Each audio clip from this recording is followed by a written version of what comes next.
Welcome, I'm Darren, and I'll be your guide today as I look at the 1991-92 Score hockey set. When Score got into 1991, they had a lot of work to do because when they originally started out with hockey, they figured that they were jumping into a market that was pretty quiet, only to find that everybody rushed in at the same time, and they were kind of buried in a sea of options. Not that those options were very good. All of the card sets in 1990 for hockey were pretty lacking, at least compared to what was going on in football. That was very much the case, and also in basketball. But Score was in football, and in fact, they were right at the front edge with Pro Set, really innovating and working hard with Pro Set working hard to outdo Pro Set.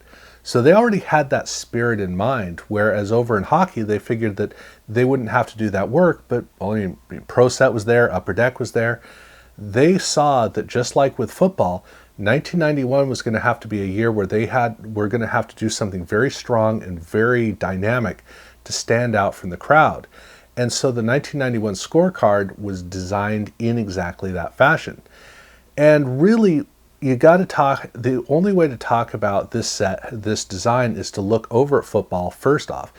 And with the 1990 design for Score, it was a pretty ambitious card. It had a really cool color fade to it, very good images. Just the way that the card was built was very exciting. But Pro Set was a lot better. So in 1991, they made a card that was radically improved in just about every way, where they used a different color fade, which was much more strong and bold and clear. In this case, it was a side-to-side fade, which I'm not a big fan of. But the way that the card came across on the front was just really, really impressive. It was the kind of thing that stands out from literally everything else. And on the card back, it was also very impressive, especially with that gold border around the outside. So the 1991 Score football set, or this football card design, was a very significant development in order to make Score stand out in a market that in football was growing very rapidly, but they were again head-to-head with Pro Set there. So they had to have a card that was unmistakable and was going to always stand out in the display case. So this was the spirit that they had. So over in hockey, they knew exactly what they needed to do in 1991 to make a card design, which is that they actually kind of looked back at the 1990 football design by having colored at the top down to white, and then a little band down at the bottom, which allowed them to not have to do any extra cutting. It allowed every sheet to line up so that they could do a single cut and all the borders would work out all right. But it works so well on this card because of just how bold the color was. I mean, these colors are just really heavily saturated and really dominate the entire card. But it also helps that they have an inner frame that is kind of skewed, which gives a very avant-garde dynamic quality to the card, which gives energy to it and helps to make the card stand out from everything else. Even on the card back, the design is almost the same as what they had in football, except they have a white border instead of a gold border. But still, this is a card that on the front and on the back was a very impressive, distinct card that stood out from all of the competition. But one of the traditions that they had developed in 1990 for hockey was that they weren't changing the card design throughout the card set, which they were doing in both baseball and in football. Every 110 cards, the design changed. Well, for 1990 Score, they did all the cards literally the same. In 1991, they did make one change, which is that for some of the subset cards, they have a white border. Otherwise, this border does continue through just about the entire set, although that does factor into what I'm going to be talking about later on. But regardless, this was the way that they did their card designs for the players, and then for their prospects, they actually once again looked back at 1990 Score football, where in the case of the Score football cards, they had their rookie cards done as college player images.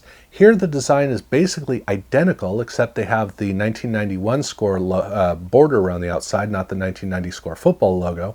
But everything else about this card on the card front is identical to what they'd done the year before. The card back is is a lot more dynamic and well built than the football design had been, thank heavens. But still, this is a card that came out and wasn't really trying to do anything too elaborate with the prospects, but they made the prospects look very distinct from the rest of the set, which did work well to highlight them.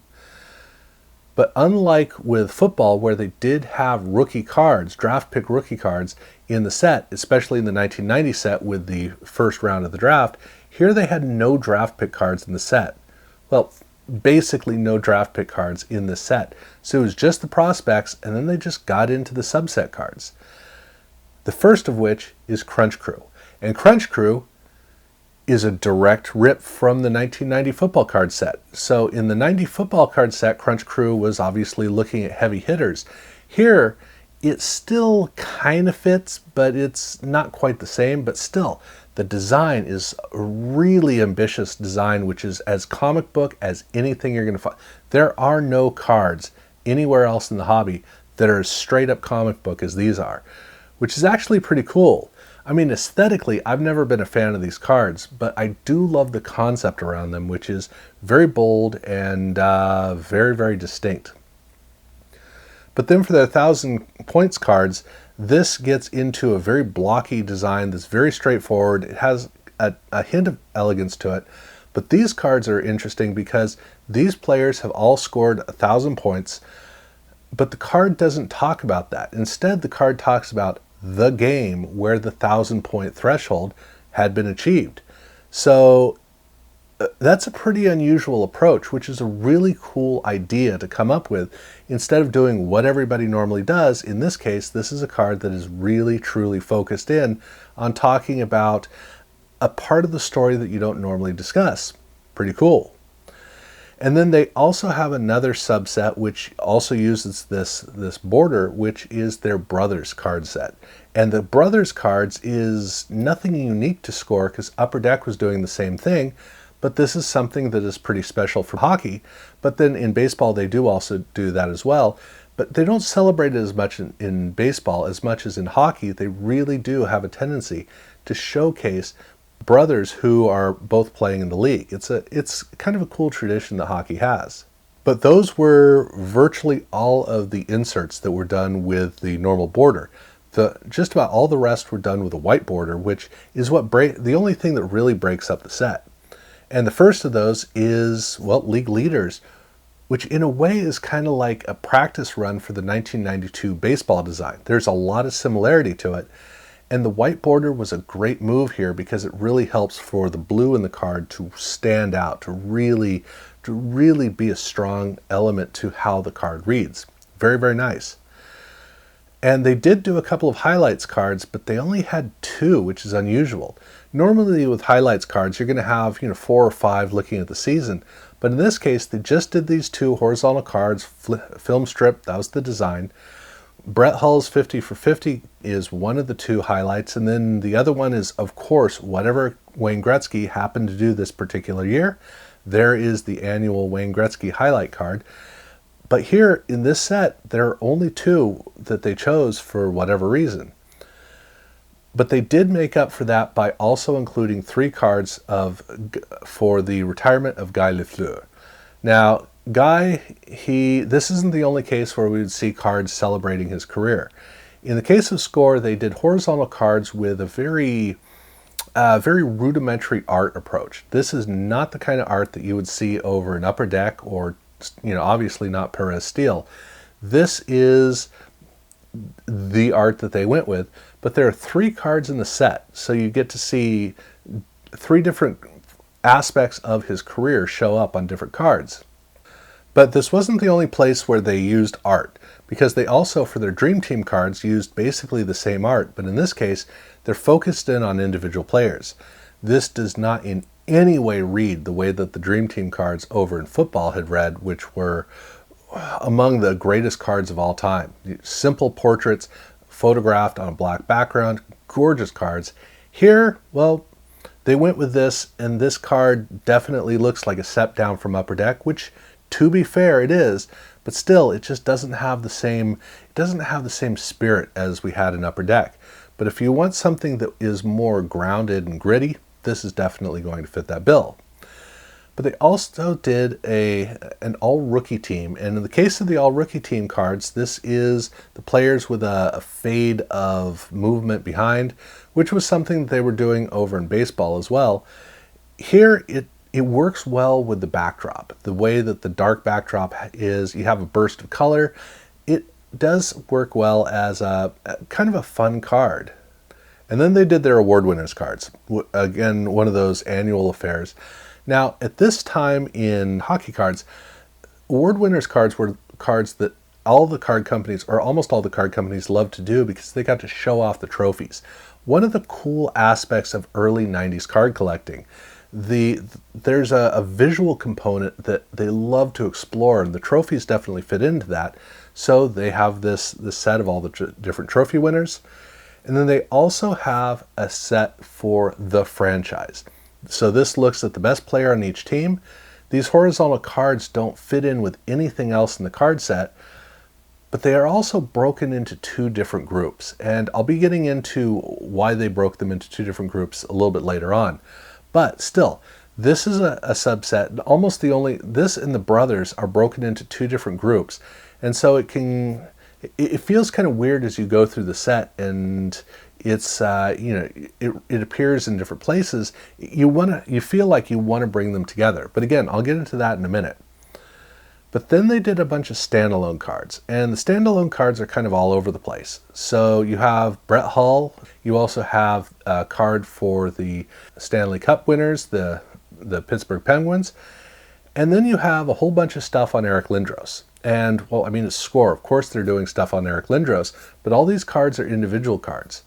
They do have one talking about him appearing in the draft, and so it's a big celebration card for Eric Lindros. This is basically his equivalent of a rookie card for the set. But they did some other cards as well. So they did a trophy winner, and they did a cool art card, and they had a card with him and his Generals teammate who scored a whole bunch of points together. Stuff like that. A bunch of them kind of thrown together all over the place. And then they did a card for the San Jose Sharks, which was a new expansion team showing up in the NHL. And here, when they did their card for the Sharks, they didn't just do a Sharks card, they actually put the schedule on the card back. So they're really kind of trying to get collectors to get excited about going to games in a market that's definitely not ready for hockey. But while this card was done as a standalone, they also had some cards of new players on the team. So these are portrait shots you see them in other sets as well. They're kind of grouped together, not a lot of the players, but a few of the players show up. And so while these cards are slightly separated, it does work kind of like a little sub-theme within the whole card set of San Jose Sharks cards and a celebration of the franchise coming in. But that's not the only expansion franchise at this time, because while the Sharks were about to start playing, there were two new teams that were now being formed and would be showing up a year later. One of those was the Senators, and the other one was the Lightning. And so they have a card that showcases both of the logos on a horizontal card, and on the back talks a little bit about the upcoming franchise. And there were a couple of other standalone cards in the set. I don't want to get into it, but that was the main structure of how the set was built. Now, I did mention that there's a little bit of complexity to it, which is that this card set, like in 1990, it was released both in the US and it was released in Canada. So for every player, there was a purple card for the US, and then there was a red card for the Canadian release. And for the star players in the set, for a lot of the players in the set, they actually use different images between one player or between one card release and the other. So that means it's not just a straight parallel of the border. You actually do get some variety between the two sets visually in terms of the images. But you might be wondering why in the world the US release is purple as opposed to being blue, which is what would normally be the case and had been the case in 1990. Well, that's because while the US release is a single set of 440 cards, the Canadian release was broken into Series 1 and Series 2, and Series 1 is the red cards, Series 2 is blue. So that means that Most of the players have two versions of the cards. They have the purple card, and then they have either the red card or the blue card. Obviously there are very, very few cases where there are three cards, but still, even at that, even though you have these three different types of cards that showed up in the different releases, with the Canadian release, there was another hiccup, which is that not all of the cards were bilingual. In fact, the Canadian release was done both as an English only or as a bilingual, which means that there are, in fact, three copies of a lot of the cards in the set. Obviously, you need to look on the back to see which of the text orientations it is. But yeah, like I said, it does get kind of complex. But then also, because the Canadian release is 2 series and it's not 440 cards, it's 330 cards in Series 1, how did they do the subsets? And the thing about the subsets is that in the US set, the first group of subset cards are US themed, and then the Canadian themed cards show up later. Whereas for the Canadian release, the Canadian themed subset cards show up in Series 1, and then the US cards show up in Series 2. So it really is kind of broken up, but also it gives you a feel for the reason for the blue cards in Series 2, because that's more of the US theme or the US oriented part of the Canadian release of cards. Some weird ideas they came up with, but it adds to some of the variety and chaos that was, a natural part of the 90s. Now, they did do a traded set like they did basically everywhere. In this case, they use a really dark teal color, which looks almost like a precursor to Select, like something you would see more in Pinnacle than you would see in Score. Very rich, very, very nice looking.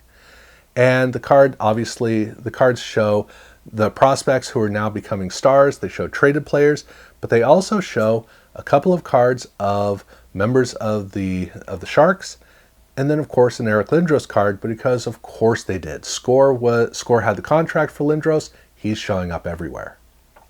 And then in packs, they did have a couple of inserts, but emphasis on a couple. They did a very small set of Bobby Orr cards. These are all unnumbered, which is frustrating for me. The cards have a black border with a strong yellow stripe on it, with something that looks more like a 70s or an 80s card design, which gives a wonderful nostalgic feel to these cards, where it gives you that feeling of, Bobby Orr was a player from the past. Well, these very much feel like cards from the past. But they also did blister pack releases where they had hot cards, which was something they were doing in baseball as well.